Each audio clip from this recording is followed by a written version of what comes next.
I'm here with Nick Badovinus at Montlake Cut, and Nick is chef owner of this restaurant, and it is his fourth restaurant at the moment in Dallas. I believe he's also chef owner. Five. Yeah, five. He's got we got three. Five. You have the three neighborhood services Yes. restaurants, Yeah. an off-site kitchen, Yes. the burger place in Trinity Groves. And so this is a seafood restaurant, and it was reviewed recently. And Chef, I just wanted to first of all give you a chance to respond to the review if you would like. Oh yeah, sure. I mean, we thought it was great. I mean, golly, I mean, the body was just like unbelievable, and you know, I always look at reviews as a great opportunity that we couldn't get on our own in terms of letting people know about the restaurant, that we're here, kind of what we're doing. And I really, to be honest with you, thought the review perfectly articulated not only kind of our philosophy for Montlake Cut, but really the philosophy of Flavour Hook, and how we kind of approach restauranting and approach hospitality, and it really kind of captured just the DNA of really what our whole kind of program's about. So yeah, we thought it was fabulous. So Flavour Hook is your restaurant group. Yes. And what would you say your philosophy of hospitality is? Well, I think your final paragraph in the review just summed it up perfectly. You know, we're big believers in just kind of taking care of people. It's like when you're hungry, we want to get you something good to eat. When you're thirsty, we want to get you something like cool and refreshing to drink. And unless you're in the mood for something warm, then we want to accommodate that, as well. And we just want to take good care of you. We think the world is a complex enough place. I don't want to worry about whether or not customers get it. I want to worry about whether or not they buy it. And we like keeping it simple. We like keeping it straightforward. We like keeping it honest. We try to buy good ingredients and let that kind of carry the day. We've got kind of a center of the plate ideology versus more than kind of getting too caught up in the fit and finish. We like to keep it more big engine and stock chassis. And so I thought that final paragraph really summed up what we're about. The idea that there are places out there to kind of dazzle you, and there are places out there that are trying to kind of elevate the broader level of food, drink, whatever, that are kind of have a different set of ambitions than we do, and our aims are fairly straightforward and simple. We just want to take good care of the customer and make sure that we're respectful of their time and their money, and we want to put our heart and soul into doing a great job and really create places that are sustainable, that are around for a long time, that because we're committed to running a good business, we're not going to have to close the doors, and we can be a good business partner for the people that work here. We can be a great business partner to our vendors, meaning our checks clear and we pay our bills on time, and but most importantly, that we can be a good partner to our customer base.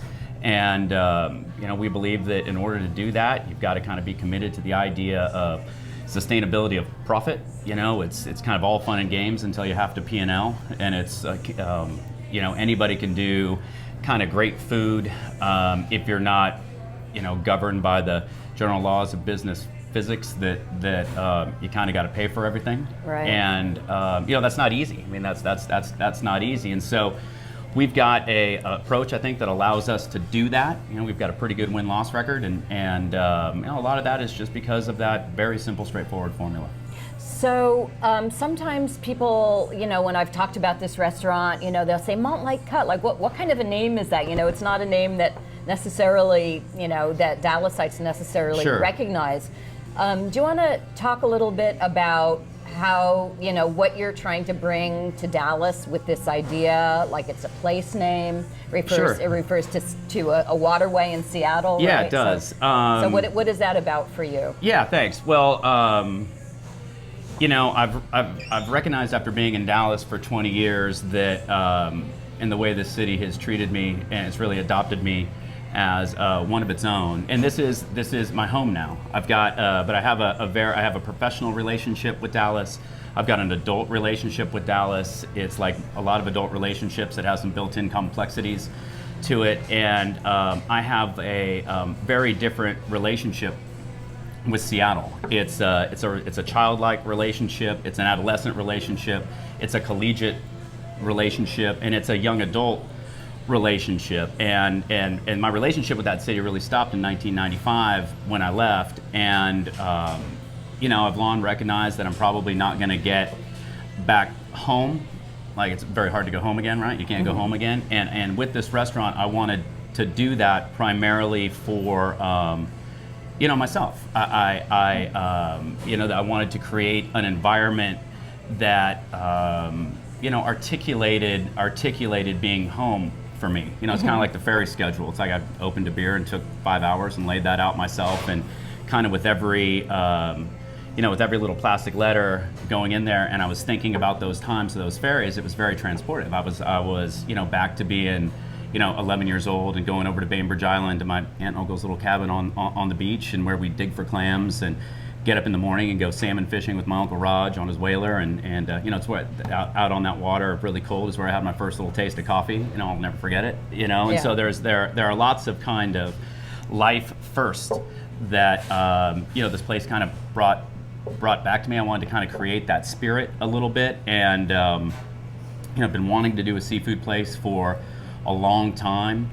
It's kind of salt water is in my blood a little bit, splashing around in the Sound from little guy, and I miss that. I miss kind of a lot of places that are around that take kind of more of a straightforward. I'm not gonna suggest that what we're doing here is blue collar in any way, but that was very much the Seattle that I grew up in. At that time, it was still a timber town, it was an aircraft town, and it was a fishing town, and a retailing town. But that spirit was kind of around everywhere, and it was reflected in the food. The food's always been very, very straightforward. And like I said, I don't have a adult relationship, so it's like when I go back there, it's like I'm aware of the new restaurants that are happening. I'm aware of kind of the culinary scene and its evolution, but when I go home, I don't really want to eat at any of those places. Like I want to go to all the spots that I remember. Right. So it's like last thing I want to do when I go home is like meet a bunch of new people. Right. It's like I kind of want to see all my friends and family, and I wanted this place to do that for me personally. I wanted that as not only a set of professional results, but and those are first and foremost, but I wanted a little bit of personal result in terms of a space that made me feel home. And I thought that if I could create that spirit for myself, that would kind of come through to the customers, that they too would feel that they're in somebody's home, or that they're in whatever that word kind of means, assuming that that's positive, that they'd find that here. Sure. And that certainly that kind of that vibe, that spirit, that security would get transferred over to our customers, that they'd kind of feel that way when they were here. I wanted the place to feel like it had been around for a little while, because those memories for me have obviously been around for a really, really long time. Sure, They're a little bit time capsuled, and I like that about them. But really wanted the place that felt like you're in somebody's house kind of by the water. Yeah. And I wanted it to be bright, and those Seattle winters can be awfully gray. You're not really aware of that when you're growing up, but I look back at it and I'm like, man, I can't believe I thought it was like, it's funny. It's like you've just gotta, it's the games you gotta play with yourself, right? It's never partly cloudy in Seattle. It's always partly sunny.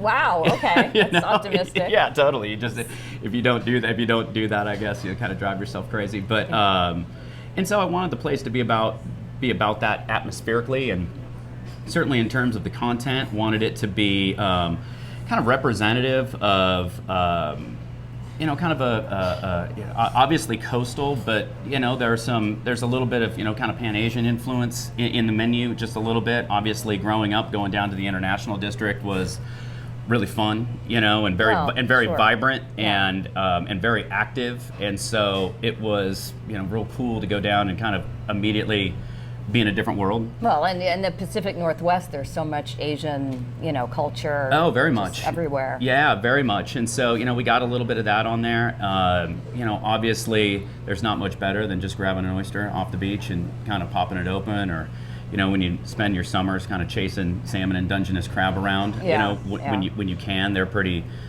tough to beat. It's kind of a celebration of that stuff, and I wanted to bring that, culinarily. I think the menu's got some gusto and verve to it, but again, a very straightforward, kind of uncomplicated relationship between what we want the place to look like, how we want the customers to respond to it, and what it says culinarily. Sure. Do you have a favorite dish? It's funny. I don't know that I do. We change the menu. I mean, we've changed the menu every single day, and a lot of that based on the seafood that's looking based at the on moment. based on kind of what we can get our hands on and what we're excited about, and truthfully what works, what customers are responding to and kind of what they're liking. I mean, I have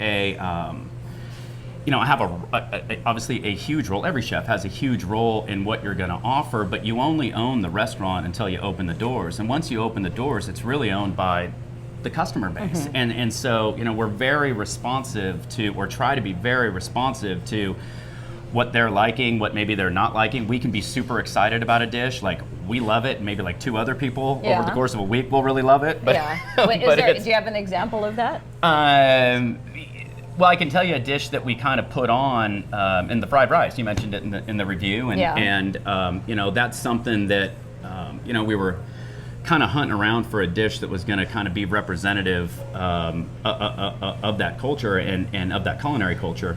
And we're doing the Alaskan king crab, so we've got the Merce's meat, right, which is the kind of first section of leg that we're offering up on the half shell, and you get a little bit more of the crab than just the Merce's meat when you buy it. And we were like, man, what are we going to do with all this crab meat we got around, which is, by the way, a wonderful problem to have. Problem. Oh, God, it's just a great problem to have.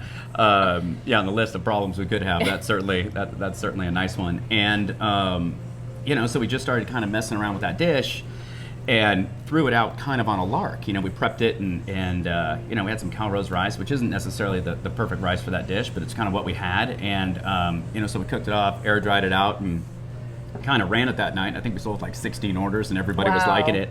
We're like, well, maybe this should stick around and kind of be on the menu. I think fried rice is having a moment. Yeah, I think it is too. I think the moment started a little while ago. We feel like we're a little late to the party, but if you're going to be late, bring 2 kegs, right? And so that's kind of what that dish. I guess that's kind of a little bit of a favorite because I think it. Customers love it. For us, it's a pretty straightforward, easy pickup, which is good, which means that the risk factor on the dish is relatively low. So, I'm always very respectful of that, and so that kind of makes it. And critics love it too. And that kind of makes it a fave. Yeah, it kind of seems to check all the boxes. Yeah. And I love our oyster assortment. I mean, it's just such a great way to eat. The chowder's my mom's recipe, so. I taste a little bit of that before we start every single day. That's a little bit more than just a line check. That's fun. That's one of those dishes that. So you actually eat it. Oh yeah. Rather than just taste it. Yeah, and that's one of those things that too I don't just taste, but I just kind of savor, and I savor it for a little bit more emotional reason than anything else. It's a dish that does take me home. When I taste that, I'm 12 years old and just coming in from like playing with my friends, and it's cold and wet, and my mom's making me something that she knows I love and is made with love. Yeah. So it's nice to be able to go back to that place in today's modern world. Yeah. You know what I mean? It's nice to be able to retreat back there a little bit, and that dish kind of does that for me. And we're just getting our hands on just some incredible, fin fish. Yeah. And so it's really easy to be excited about that part of the assortment when kind of what's coming through the back door is just kind of, knocking our socks off. You get really excited to share it with people. And so it's, you open that Yucatan salmon. We got that in for the first time, and I opened the box, and the chrome on that fish was just exploding bright. I mean, it was unbelievable, and the eyes were just crystal clear, and it was Christmas morning, and it was a shiny new bicycle. You know what I mean? It was just like the chef's new bike. Yeah, it was one of those things that you just get so excited to share it with people, and it's ruinously expensive.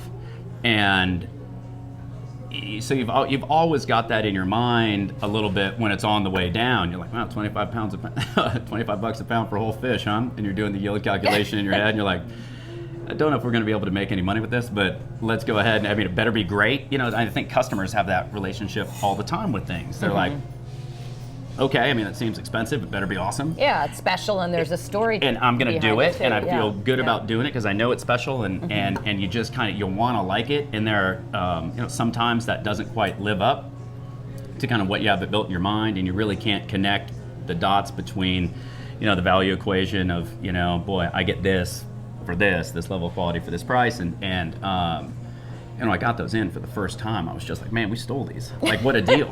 You know what I mean? Right, and it's so great as, because I got to pay all those invoices too. So I'm a customer, right? So I have a very similar relationship, the experience that our customers have, where I want to be blown away too, in terms of the quality. And so when it comes in the back door and you open it up and it's that beautiful and you just know how much people are going to enjoy it, it's exciting. You just get charged up for the rest of the day. You can't wait to open, and you get the staff all into it. They get pumped, and you just know you're bringing something really special to somebody. That night, and then it really becomes like, wow, what a deal. What a deal. Wonderful. So we, fortunately for us, we get those kind of all week long. Right. Yeah. Well, Chef, thank you so much for taking the time to talk, and sure. Good luck going forward with the restaurant.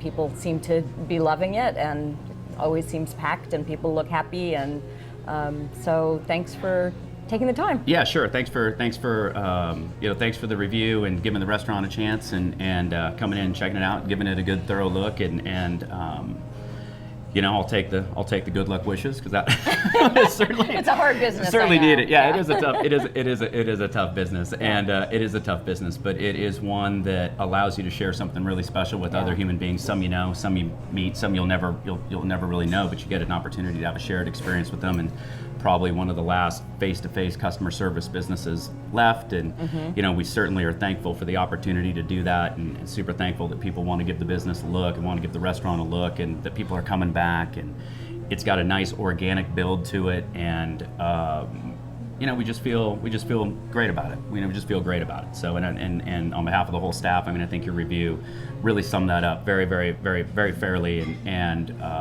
you got what we were trying to do, and so we just use that as an example of what we want from all of our customers. If everybody can walk out of the restaurant saying that, be treated really well and the food will be very good and they'd like to return very soon, it's like, I don't know as a restaurateur how you could want any more. I don't know how as a chef you could want any more from kind of the shared culinary experience, and I just don't know as someone that kind of created it all and had an idea, and we were picking out the sandblast, picking out the altar, and then having it media blasted so it looked weathered. And you pretty much did all the decor, right? I do, it's really fun pieces. Yeah, thanks.